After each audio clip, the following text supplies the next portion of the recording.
Bom, vamos falar um pouco desse Vasco aí, né? Acho que a gente pode começar pelo famigerado balanço do CRVG, que ainda não foi apresentado, né? Eu acho que talvez possa ser uma coisa que a gente possa falar por aqui. Pedir ao João, começar pelo João aqui, ele falar um pouquinho sobre isso, sobre essa questão do nosso balanço. Pois é, a gente tá chegando aí a 2 meses já, né? O balanço do clube tinha que ter sido apresentado no final de abril, a data prevista em lei. A gente está passando aí, chegando a 2 meses de atraso, né? E não tem notícia. Se você dissesse, não tem notícia, tem alguma coisa ali, de vez em quando dizem alguma coisa, dão uma dica de que qual é o problema, por que está demorando, não. Simplesmente negaram a apresentação, e ao negar a apresentação, o que acontece? Você permite que as pessoas tenham as suas interpretações. Eu tenho a minha. A minha interpretação é que esse balanço não pode ser apresentado.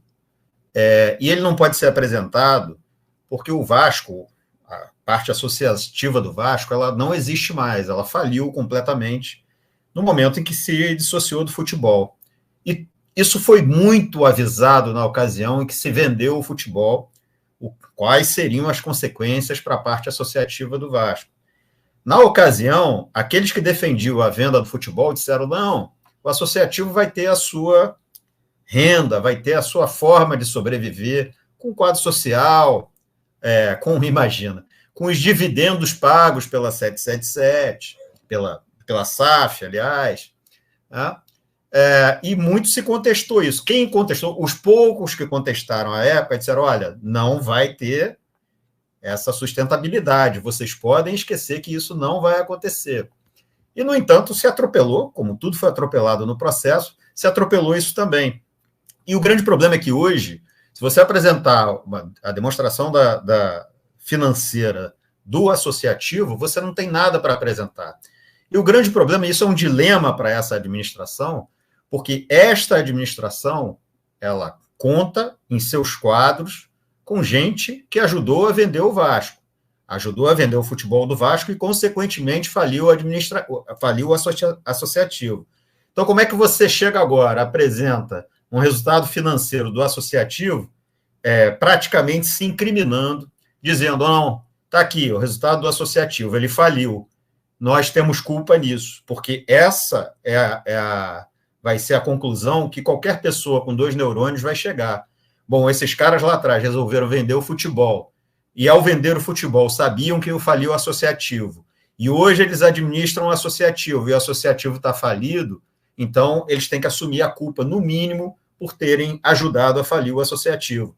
E é por isso que, no meu entender, na medida em que eles não expõem com clareza o que está acontecendo, no meu entender, eles estão escondendo o quanto puderem essas contas, justamente para não vestir a carapuça de que ajudaram a falir o associativo, a associação e, de uma maneira geral, o Vasco que a gente conheceu. Então, para mim, esse é o principal problema. Eles não podem apresentar as contas porque isso é um atestado de culpa. Mas eu queria dizer, Nóbrega, que eu acho que é complementar as nossas falas, porque eu acho que você aborda uma parte do tema, e eu acho, para não ser repetitivo, não vou dizer o que você já disse, mas já concordando, mas eu acho que tem um outro lado também. O Vasco tem 2 desafios principais herdados da gestão passada. Quer dizer, 3, né? Um é essa sustentabilidade financeira, porque não só as fontes de receita principais foram muito transferidas, né? foram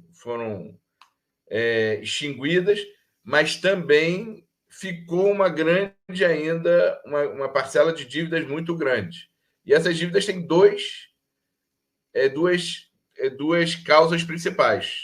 Uma é uma conta corrente, né? Isso foi um pouco dito na vinda do Marcos lá no Conselho Deliberativo, que é o membro do Conselho Fiscal da SAF, do Vasco SAF, que é uma conta corrente conjunta, que essa conta, segundo o balanço da SAF, dá uma dívida do Vasco, né, do clube, com a SAF de 29 milhões, Então, esse é um buraco a ser compreendido e supostamente tampado, e um outro grande buraco da gestão passada, que é as dívidas ocultas, né, que o Salgado chegou a mencionar e que podem variar em até 200 milhões de reais em termos de compreensão da verdadeira dívida do Vasco, né? Então, o futebol do Vasco foi vendido pela sua dívida, 700 milhões, que foi, na época, configurada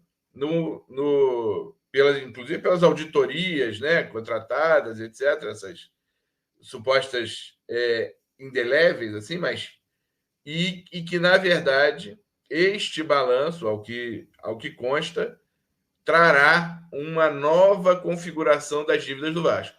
Então, o Vasco, não só esse cenário preocupante, já que eram dos 700 milhões oficialmente, mas ele entra o ano com uma dívida colocada no balanço da Vasco SAF de 29 milhões e a possibilidade de aumentar ainda 200 milhões a sua dívida. Então, esse é um cenário que o vascaíno e a vascaína foram, digamos, tolhidos de ser vistos, ainda com todos os alertas que foram feitos da impossibilidade daqueles números serem realistas, e que coloca não só os 20% além que o Vasco tem, e também, eventualmente, em risco o próprio São Januário, né? Porque é sempre um temor aonde se chegam essa capacidade de dilapidação do patrimônio, mas o Vasco, nesta gestão, precisa definir neste balanço se vai assumir os 700 milhões ou se vai fazer dizer que hoje o atraso do balanço do Vasco, que é um absurdo, é uma temeridade. O Vasco, pouquíssimas vezes, eu acho que teve na gestão do Roberto Dinamite uma vez que atrasou também o balanço, mas foi entregue 15, 20 dias depois. Então, pela primeira vez, o Vasco está há quase 60 dias sem entregar o balanço. Você está descumprindo a lei, está fora da margem legal, e esse assunto é um assunto tratado como pouco importante a ponto de não ser discutido, nem pela torcida e nem pela administração atual. Então, acho que é um tema muito relevante, Marcelo. Eu acho que, como o Nóbrega falou, ao não apresentar o balanço, há uma associação à gestão passada, então segue valendo os números da gestão passada. Ao combinado, a expectativa que a gente tivesse nessa gestão, as palavras, né, do Pedro Paulo eram palavras de transparência, de acesso à informação, de dados abertos, né, para que possam ser acompanhados pelos sócios, pelas sócias do Vasco. E inexplicável pela entrega do balanço, a baixa transparência, não chegou nenhum número para o Conselho Fiscal poder analisar e emitir o seu parecer, que também deveria já ter acontecido ainda no mês de maio. Então, a gente tem um Vasco vivendo uma grande crise institucional e um grande mistério, um grande sigilo e um segredo em termos das suas contas do associativo. A única coisa que eu diria que é muito improvável que a gente tenha surpresas positivas.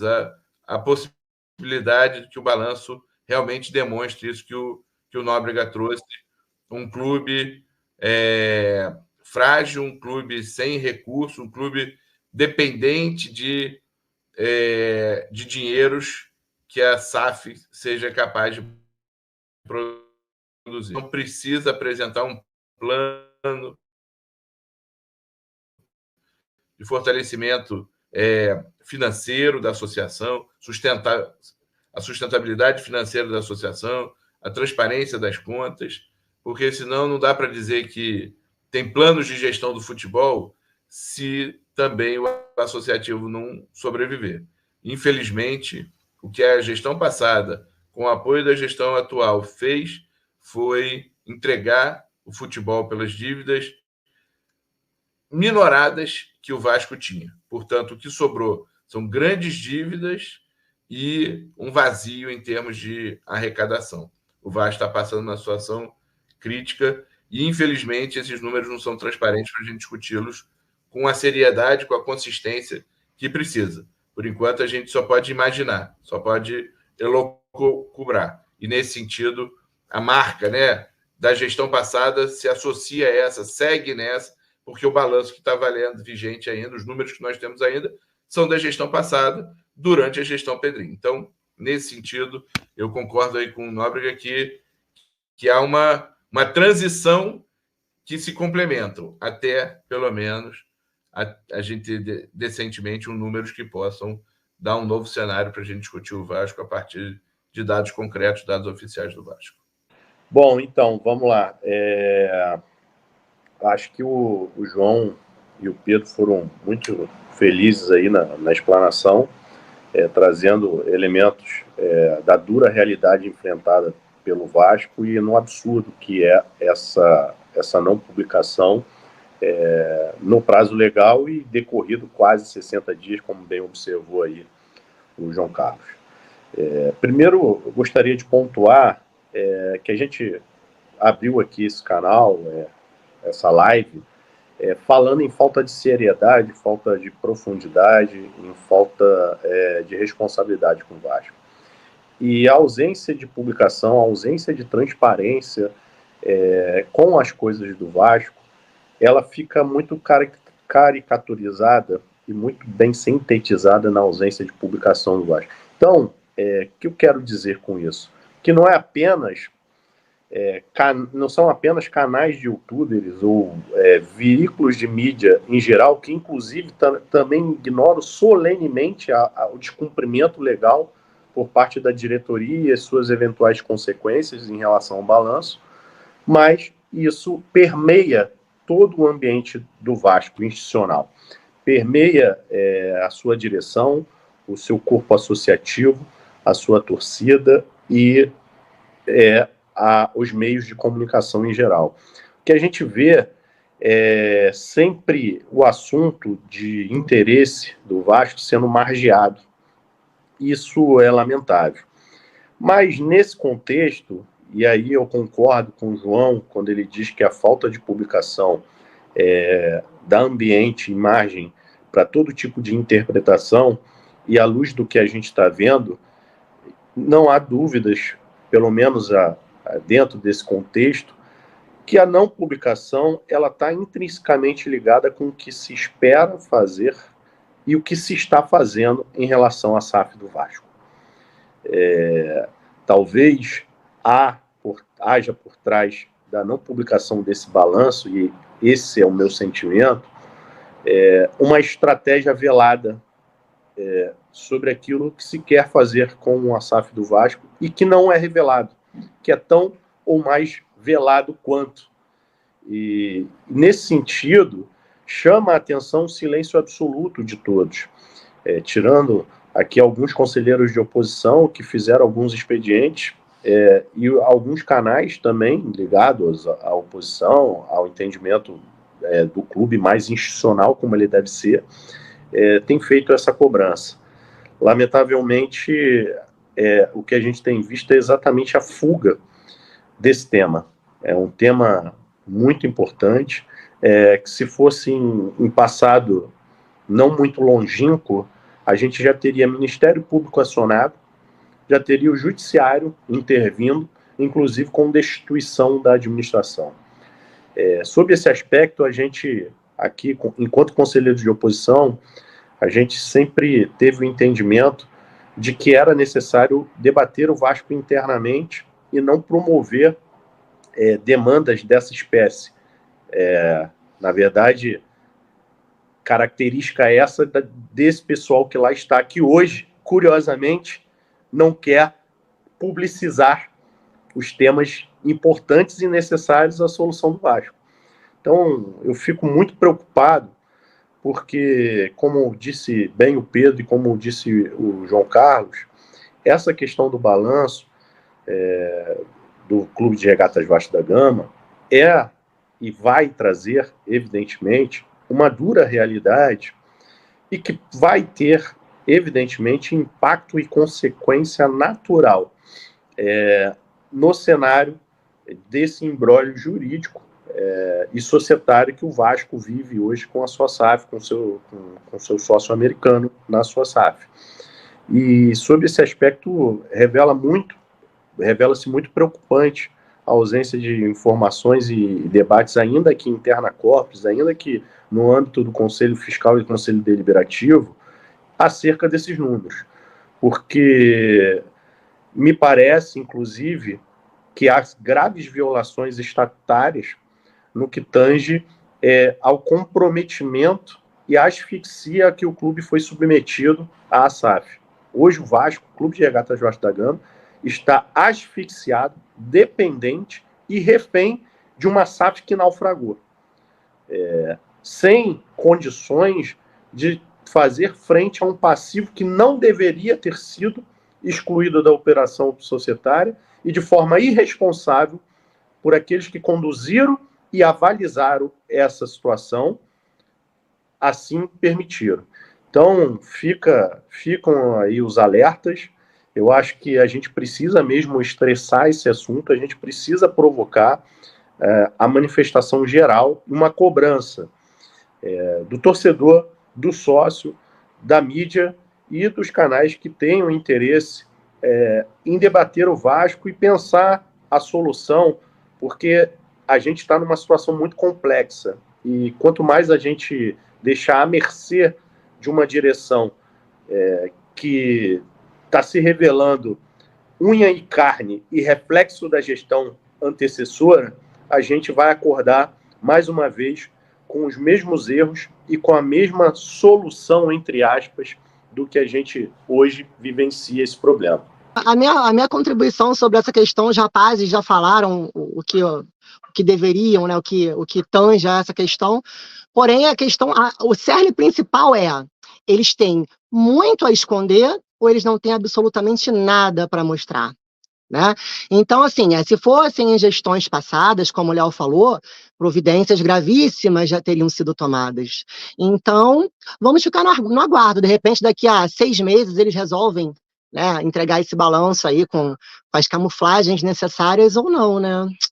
Vamos esperar. Galera, só que é o seguinte, né?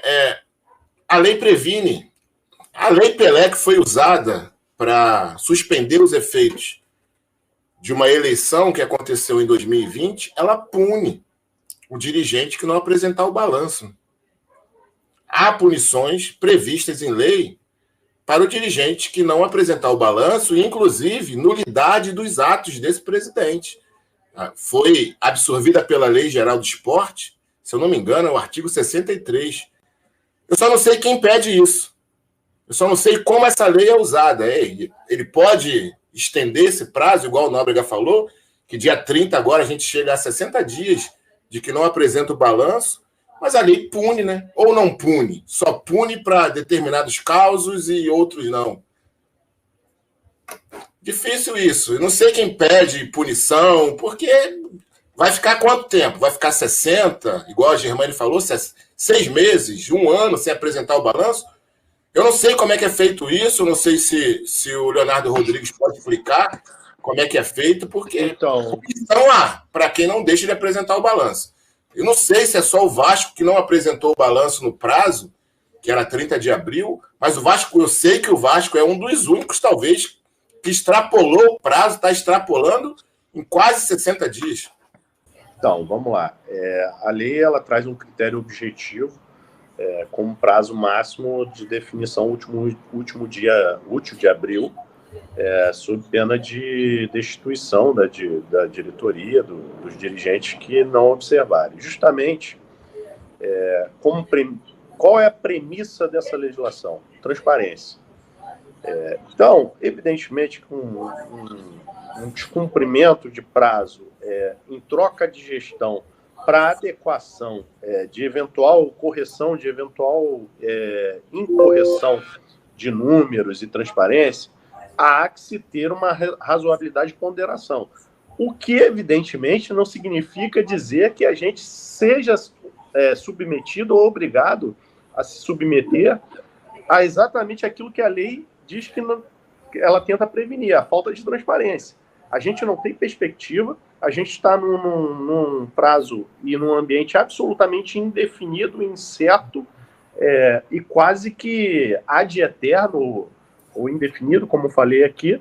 Então, sob esse aspecto, me chama a atenção que o Ministério Público, que tem legitimidade dentro da tutela coletiva do torcedor consumidor e dentro dos interesses coletivos difusos, que ele não tenha promovido qualquer tipo de medida ou questionamento ao Clube de Regatas Vasco da Gama. Algo que a gente viu com muito mais afinco em momentos outros e por questões muito menores. A gente já viu, por exemplo, o Ministério Público numa questão de ponto de bilheteria, porque supostamente tinha um ponto a menos do que fixava o Estatuto do Torcedor, ir a juízo pedir a destituição da diretoria do Vasco. E hoje o que a gente vê é absoluta inércia, complacência com o que a lei proíbe, que é a falta de transparência. Como eu falei, de nossa parte aqui, evidentemente que a gente não quer trazer mais problemas e expor mais problemas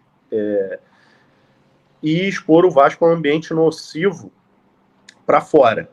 Mas fato é que a situação está intolerável, perdão.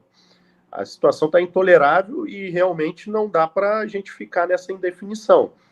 Acho que a gente já começa aqui a pensar e formular algum tipo de ação mais incisiva em relação à diretoria, ao menos para que ela, ainda nesse semestre, já não dá mais pelo visto, né?